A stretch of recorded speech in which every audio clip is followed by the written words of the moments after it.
Hey, yo, what's up, guys? Zaid here, bringing you yet another episode of Zaid's Experience. So today's finally the day that I'm going to get fitted for a compound bow. I'm going to be taking you guys along with me here at Performance Archery. This is a local archery shop here in San Diego. Apparently, it's a great shop nationwide. Just in case you guys are in the market, I'm going to be showing you guys what the whole process entails, getting fitted, the selection of bows that they have, and a couple of other things. So make sure to stick around, guys. But without further ado, let's make this happen.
Go ahead and grab the handle with this hand.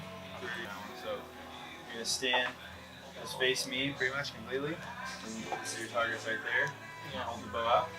That's exactly how you want to be. Just feet onto your hips, pretty even stance. Not overthinking it. You don't want to be hyperextended right here. Just a natural extension of your arm, really comfortable, relaxed grip. And then you're going to grip your release hand. Trigger. Now this is a safety release, so it's not going to dry fire the bow. Last thing we want to do is pull the bow back without an arrow. This is a non-firing release, so it's actually a fake release. It's just a hook that allows us to quick fit you. It's a fake trigger, but we still want to practice good use.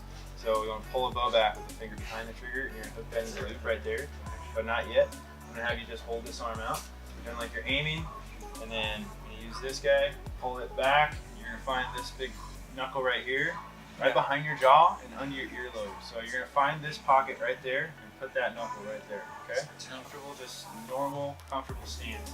Exactly how your form's going to look. That's perfect right there. Just keep a hard 90 right here, and then you want to feel that string actually touching the corner of your mouth. So it's going to slip right under your mustache, and you feel like right here in the corner of your mouth, tip the nose, and that string, that teep's going to end up right in front of your eye.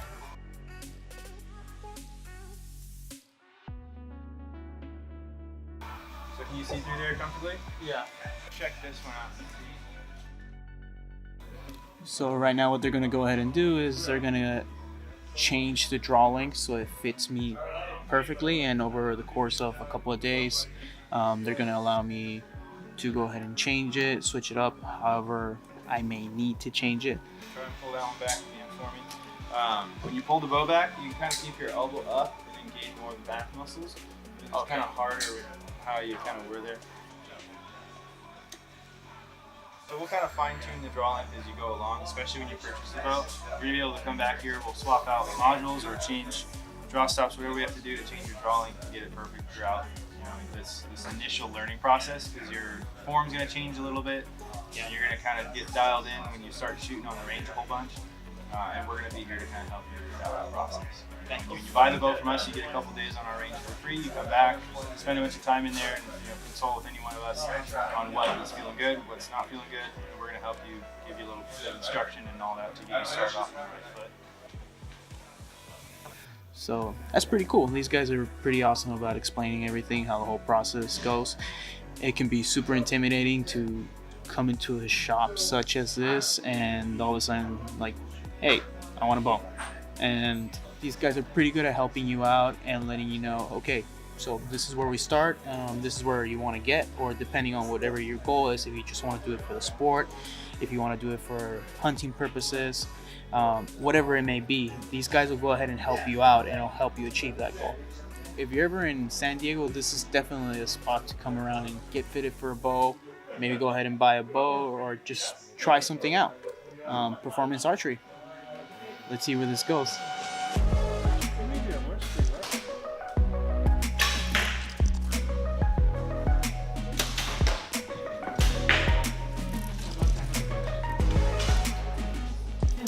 Let that blue line go and spiral that blue line and face me. Watching your bubble level? No, I didn't. And then you want to get a So watch the arrow bow on the level? string first. So That'll you're going definitely to go ahead and affect let that release there on the other side of the bow. And you're going to knock this thing on like this with the outside being bubbling up. You're going to get it on the string with a really firm full contact there. And you're going to drop it into your rest just like that. Oh, You're going to pull back and find your ankle point again. So you're going to find this knuckle right back here behind your jaw under your earlobe. And Like- you're going to like this or like that? just a 90-degree angle. Kind of balancing that. Oh.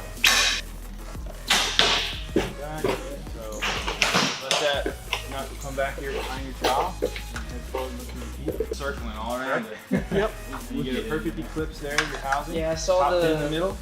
Go ahead and touch it through when you're ready. saw the level going off that time, so I swapped my focus.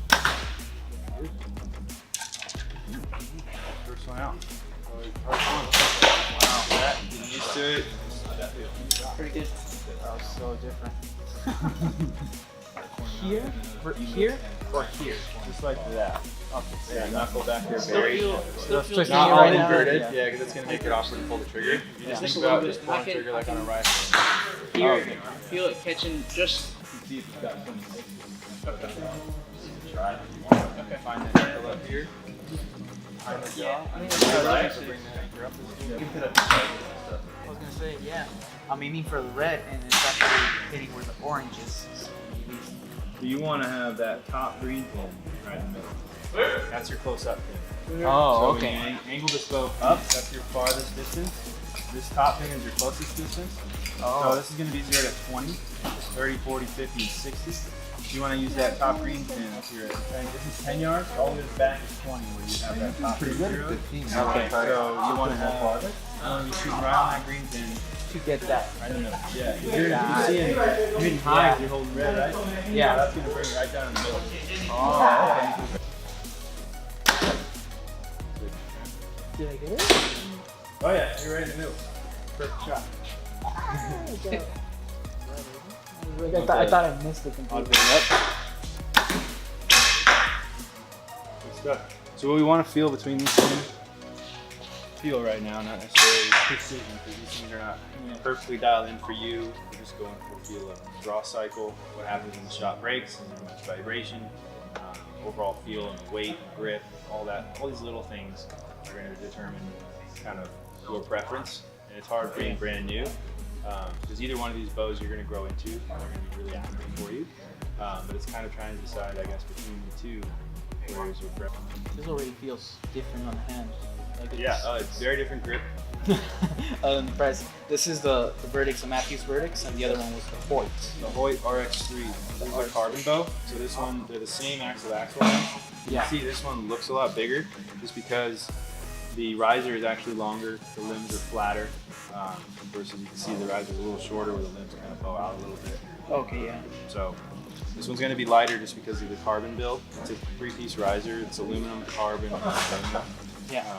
So this is about a half-pound physical weight lighter. Yeah. In really cold weather, this thing's always going to be warm to the touch, or just Yeah. room temperature pretty much. So those are the benefits of carbon, but it doesn't necessarily apply to everybody. And carbon price is pretty high, so depending on which one fits your budget, you can get the aluminum Hoyt for $50 more. Yeah. Oh, yeah. Let's give this one a shot. There you go.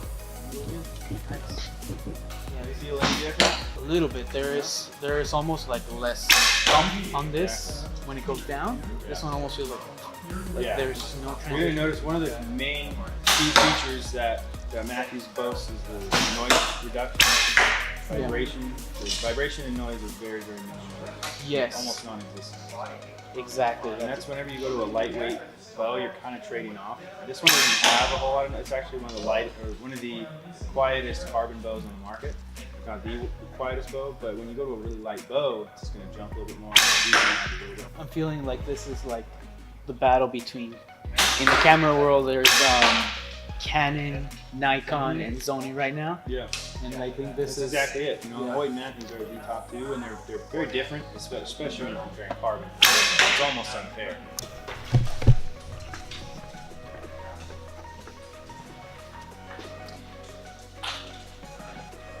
See, guys, I'm definitely a natural at this. At everything else in life, I suck. But today, I'm good at this. Doing pretty well, man. This is like 5 yards. Any baby can go 10 yards. There you go. Baby can go ahead and hit this, no problem. I'm a natural at this. Oh yeah. I really liked it. It was definitely like a different experience for me. It was like, wow. Yeah, it's very far outside of anything that you do normally. Like, Yeah. as far as like shooting guns or anything like that, there's just a lot more going on. Once you get the hang of it, and like I was saying before, just get those couple arrows out, you get really comfortable, and you start pulling back to the right spot. As soon as you learn how to line up the sights, you're pretty dang accurate with compound. It was weird when I held my breath on that last shot. I was like it was, everything just went steady. Went like from this to, oh, got it. Probably I don't know if Yeah, that's no any subtle good techniques will technique. develop over time, you know. And, yeah, just learn how to hold the bow steady and how to aim it, how to do everything. Yeah, it's gonna come naturally.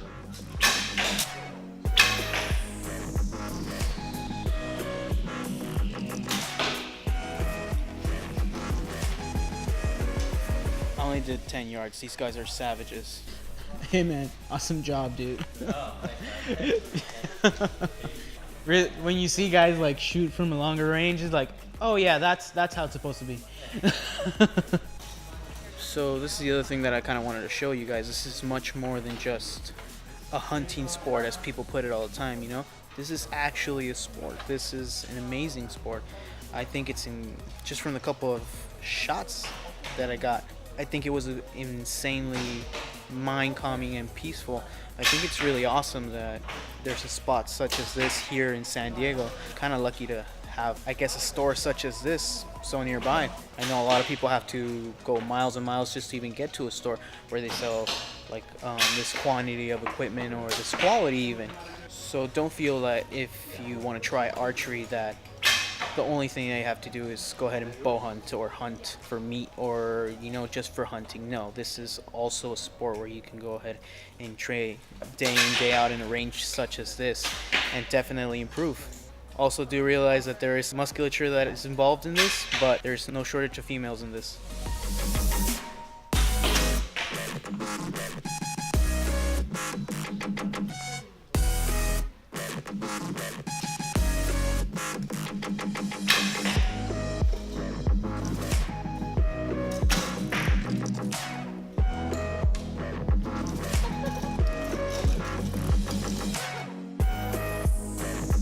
It's a Hoyt rest, so it's designed for this riser. Yeah. So it's going to fit the bow really nicely. You can have that lockup feature. Yeah, I really like that So, actually. It's yeah. really awesome. And then this limb saver stabilizer is going to put the weight out front with some dampening quality. So it's going to have, you know, a slightly longer stabilizer with the weight out in front of the bow. So it's going to help you hold the bow a little bit more steady and also dampen a little bit of that vibration. Then we'll just go with the standard black wristling. It looks pretty good. Yeah. But the overall build of the bow is perfect. The sight, this is just kind of a demo sight. It's an affordable, just kind of plastic deal. So I'm going to take you over to the sights and you can take a look at. Yeah. Being on the price point you're looking at, this is kind of the best bang for the buck. It's got everything on it as far as all the features that you want in a real high-end sight. It's $369. But it has a custom pin configuration. Here we have custom colors on it. So we got green, yellow, red, yellow, green, where the standard. So basically adds a couple more pins.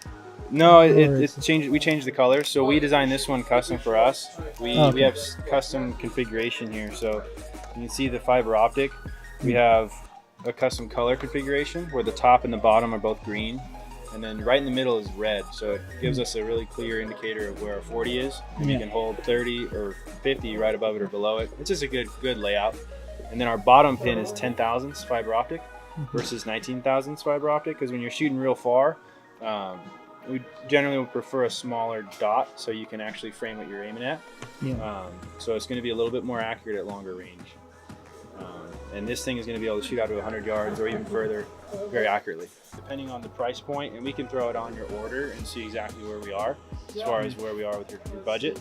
And figure out which tiered level sight fits into that budget. Yeah, because I start seeing that these start getting a little pricier, but like that again, it's one of those things. It's like, what's the difference? Is it worth it making the investment? For a sight, absolutely, because it's.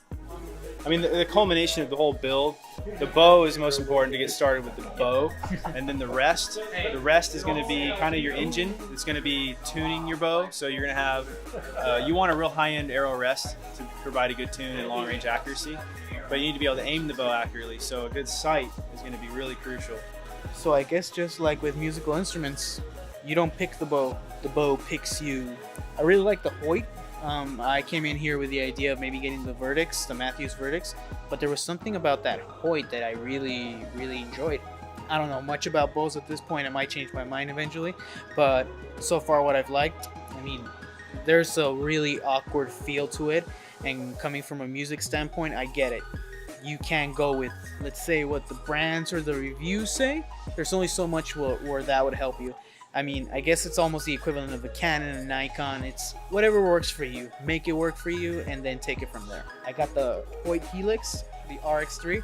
Really enjoyed it. And this gentleman over here helped me out quite a bit. Yeah, man. Dude. Awesome bow. It looks freaking rad. Very stoked for you. Thanks.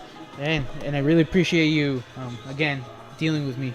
All the recording. That's what we're here for, man. So again, guys, super happy I came over to Performance Archery here to get my first bow. We just ordered the one that I was gonna get. As I told you guys, I'm gonna get the Hoyt. Super awesome bow. I really like the color. I really liked everything from it. If you ever need anything from an archery shop down here in San Diego, Performance Archery is definitely the spot. As you'll see once you come in, you'll find no shortage of anything and everything you could ever want for your bow, hunting gear or anything like that, or even just for the sport, just for shooting. You'll definitely find it here. They got a great staff of people helping out, and they'll make sure you leave happy. Performance Archery here in San Diego, guys. Make sure to check it out. But that is it for today, guys. Thanks for joining me in another episode of Sade's Experience. Please go ahead, comment, like, and subscribe. Leave a comment down there. You guys know the drill. Hit that notification bell if you haven't already done so. That way you guys get notified every time I come up with a new video such as this. And let me know if you like this kind of video, if you like this content in regards to bows and hunting, or just for the sport of it. Leave all that down there. But that is it for today, guys. Zate out. Peace.